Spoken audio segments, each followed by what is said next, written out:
നമ്മുടെ മനസ്സിലുള്ളൊരു പ്രൊഡക്റ്റിനെ വിജയകരമായി മാർക്കറ്റിലെത്തിച്ച് സംരംഭം തുടങ്ങുന്നവരാണ് നമുക്ക് ചുറ്റുമുള്ള പലരും.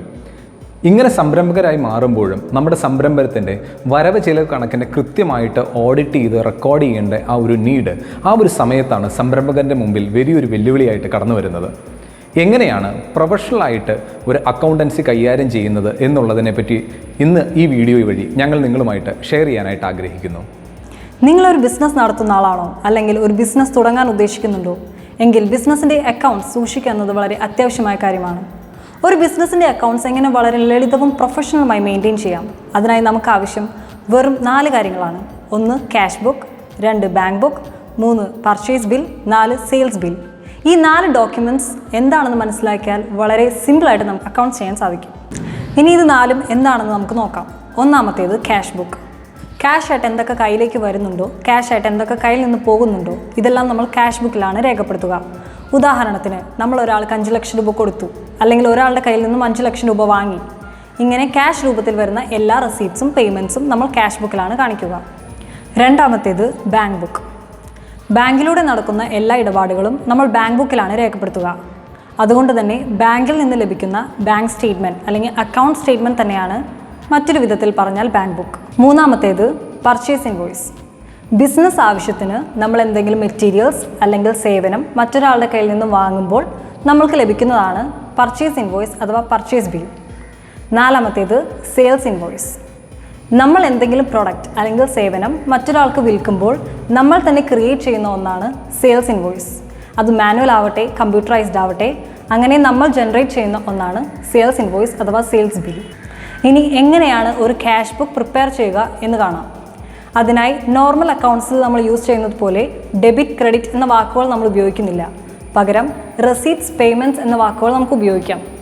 അപ്പോൾ നമ്മുടെ കയ്യിലേക്ക് വരുന്ന എമൗണ്ടുകൾ നമ്മൾ റെസീപ്റ്റ്സിൻ്റെ കീഴിൽ കാണിക്കും, അതുപോലെ കയ്യിൽ നിന്ന് പോകുന്ന എമൗണ്ടുകൾ നമ്മൾ പേയ്മെൻറ്റ്സിൻ്റെ കീഴിൽ കാണിക്കും.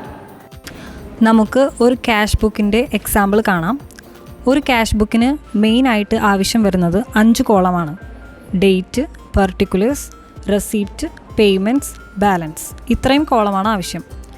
ഗ്ലോബൽ ഏജൻസീസ് എന്ന പേരുള്ള ഒരു കമ്പനിയുടെ ക്യാഷ് ബുക്കാണ് നമ്മൾ പ്രിപ്പയർ ചെയ്യാൻ പോകുന്നത്.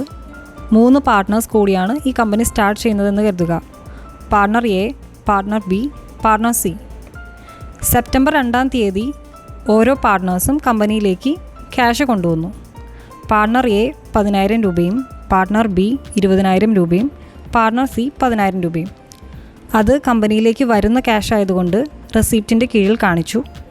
അന്ന് തന്നെ നമ്മുടെ കയ്യിൽ നിന്നും ക്യാഷിൽ നിന്ന് ഒരു 20,000 രൂപ ബാങ്കിൽ ഡെപ്പോസിറ്റ് ചെയ്യുന്നു. ഇവിടെ ക്യാഷ് നമ്മുടെ കയ്യിൽ നിന്നും പോയി, അപ്പോൾ ആ എമൗണ്ട് പേയ്മെൻറ്റിൻ്റെ കീഴിൽ കാണിച്ചു. അന്നത്തെ ടോട്ടൽ റെസീപ്റ്റ്സ് എന്ന് പറയുന്നത് 40,000 രൂപയും ടോട്ടൽ പേയ്മെൻറ്റ്സ് എന്ന് പറയുന്നത് 20,000 രൂപയുമാണ്. അന്നത്തെ ക്ലോസിംഗ് ബാലൻസ് അപ്പോൾ അതിൻ്റെ ഡിഫറൻസ് ആയ 40,000 മൈനസ് 20,000 എന്ന് പറയുന്ന 20,000 രൂപയാണ് അന്നത്തെ ക്ലോസിംഗ് ബാലൻസ്. അടുത്തത് 3/9/2020. ഈ ദിവസത്തെ ഓപ്പണിംഗ് ബാലൻസ് എന്ന് പറയുന്നത് കഴിഞ്ഞ ദിവസത്തെ, അതായത് 2/9/2020 ക്ലോസിംഗ് ബാലൻസ് ആയ 20,000 രൂപയാണ്. അത് നമ്മൾ ഓപ്പണിംഗ് ബാലൻസ് എന്ന് റെസീപ്റ്റ് സൈഡിൽ എടുത്തെഴുതി. അന്നത്തെ ദിവസം ഓഫീസിലേക്ക് ആവശ്യമായ കുറച്ച് സ്റ്റേഷനറി ഐറ്റംസ് വാങ്ങി. 1000 രൂപയുടെ സ്റ്റേഷനറി ഐറ്റംസ് ആണ് വാങ്ങിയത്. അത് പേയ്മെൻറ്റ് സൈഡിൽ കാണിച്ചു. സ്റ്റേഷനറി ഐറ്റംസ് വാങ്ങിയതിൻ്റെ ഭാഗമായി നമുക്ക് ഓട്ടോ ചാർജ് ഒരു 100 രൂപ ചിലവായി. അതും നമ്മൾ പേയ്മെൻറ്റ് സൈഡിൽ കാണിച്ചു.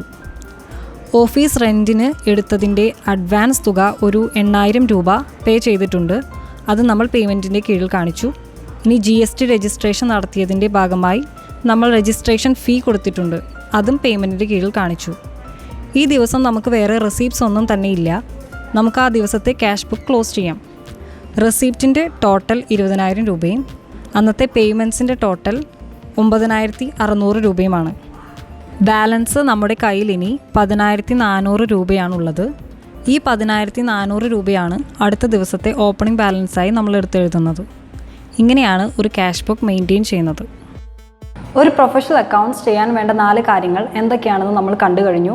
കൂടാതെ ഒരു ക്യാഷ് ബുക്ക് എങ്ങനെയാണ് നിർമ്മിക്കേണ്ടതെന്ന് നിങ്ങൾക്ക് മനസ്സിലായെന്ന് വിശ്വസിക്കുന്നു. ബാക്കിയുള്ള 3 ഡോക്യുമെൻറ്റ്സ് നമ്മുടെ കയ്യിലുള്ളതാണ്.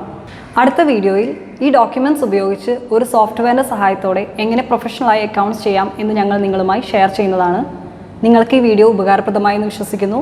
കൂടുതൽ വീഡിയോസിനായി ഞങ്ങളുടെ ചാനൽ സബ്സ്ക്രൈബ് ചെയ്യുക. താങ്ക്